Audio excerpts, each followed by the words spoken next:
cards have been revealed for the new expansion, Rise of the Floodborn. Lorcana's card set is doubling with 204 new cards, introducing the new keyword Resist, and a ton of powerful effects. We'll be reviewing the cards today and giving them an egg rating. Here's our scale. Cards given a golden egg, I believe, will be part of a tier 1 deck, or would be considered a top tier staple for the color. These are cards like Stitch Rockstar, whose requirement to take advantage of is powerful without sacrificing consistency, or Maui, who is simply powerful enough to include in any Ruby deck. Cards given a silver egg, I believe will be part of a tier 2 deck, or would be considered an optional staple for the color. Cards like Cusco fall here, where despite their power, they have never found a tier 1 deck. Cards given a bronze egg, I believe are solid options in specific decks, but either lack the outright power or the support needed to truly shine. Ariel fits here, although with the new item support, it might be her time to shine. Then we have the white egg for all the rest of the cards. I'll be placing most all of the vanilla cards in this category with a few exceptions. I'm also clumping together shift lines. Let's get started with Amber. We have the 7 Dwarves package with Snow White offering powerful acceleration. I think Doc has the best chance of seeing play outside of the 7 Dwarves deck, but I'm giving all of these a bronze egg. We really needed a card advantage engine in theme to push this plan. As is, we're mulliganing hard for Snow White and losing hard when we don't find her. Let's look at our Floodborn, starting with Mulan, reflecting. She has the potential to create some huge swings, but I don't see her consistently hitting without some top deck manipulation, like Ursula's Cauldron. And there's not a powerful enough song to justify setting that up. She also doesn't have a 1-cost Mulan to shift onto. I'd keep my eyes on her. Some powerful songs and or good cards that manipulate your top deck will push her up. For now, she gets a bronze egg.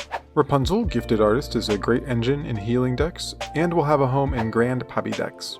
The issue for that deck is sticking multiple characters without getting run over by the aggressive decks of the format. Regardless, Gifted Artist isn't asking that much to get good value from her, so I'm giving her a silver. I'll throw Sunshine in here as well, as the shift line is viable but not necessary.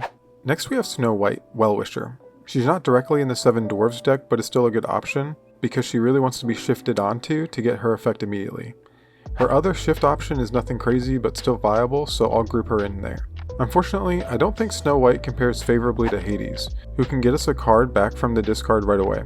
I can see her looking a lot better with a stronger shift option, but for now she's getting a bronze. Our last shift is the Queen. With a 3 ink cost reduction on her shift ability, she can come down early and enable some very favorable challenges. What's setting her over the edge though is that she's inkable where Happy Thought Hook is not, and her ability to sing A Whole New World early makes her an upgrade for the already best deck. If we didn't have a 1-cost Queen, it'd be a different story, but she's getting a gold egg from me. We have a couple more build-around cards worth talking about. Christopher Robin looks good in exactly Amber Ruby, where we can abuse his ability with LeFou and friends. I think he's a solid option in that deck to give it a bit of burst to close out the game, but he's not necessary to build around. I think that deck has enough power to dip into tier 2, so I'm giving Christopher a silver egg. Mufasa is another build-around that can create some powerful turns. I'm knocking this one down to bronze for the same consistency issues Mulan has though. Next we'll put some generic powerful cards up. Cinderella is a simple sweet gold egg. She can generate some powerful acceleration singing any of the songs she can turn 2. And I think we'll be replacing Lilo Simba Starts with Cindy Simba Starts. Mickey Mouse, Friendly Face, is solid acceleration on an aggressive body. I don't see a good home for him outside of a late game Amber Ruby list, but I think the leaner lists will be a little bit better. I'm giving Mickey a bronze.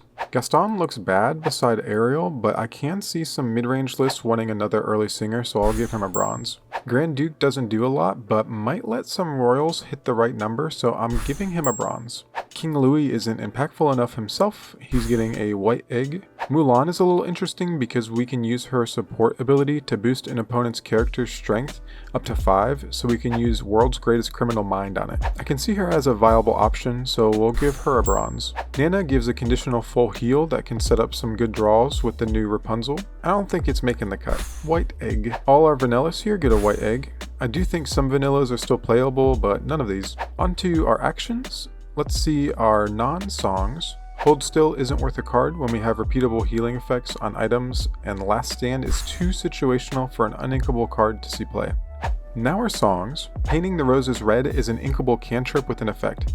It's nothing crazy, but Ariel is happy to see songs, so I can see this being a reasonable include in some decks. Give it a bronze egg. World's greatest criminal mind is inkable direct interaction in a color whose only weakness was direct interaction. The new queen can enable this, as well as some support characters, and I think we'll have some very important characters that this will answer cleanly in the next meta. I'm giving it a gold egg, but I do think it will shift in and out of the meta. Zero to Hero might be the most controversial card of Rise of the Floodborn. It's situational, it's uninkable, it's bad when it's bad and good when it's good. And this is also how we describe a whole new world. It's worth building your deck around, so do it. Golden egg. Even with the normal curve of 1 drop, 2 drop, 3 drop, sing with your 2 drop, play another 3 drop, that means this card gave you 3 ink for free. That would be fine, but it also enables some turn 4 Surfer Stitches to keep the gas rolling. We've got 2 items for Amber. Dragon Gem is a draw engine that's too slow compared to other options. Gem gets a white egg. Sleepy's Flute offers some direct lore gain, which can be powerful, but I think we're lacking a critical mass of songs that draw cards. For now, it's a bronze egg. That's it for the Amber cards in Rise of the Floodborn. Let me know in the comments below if you think I misevaluated any of these, and give me your top 5 cards from the set.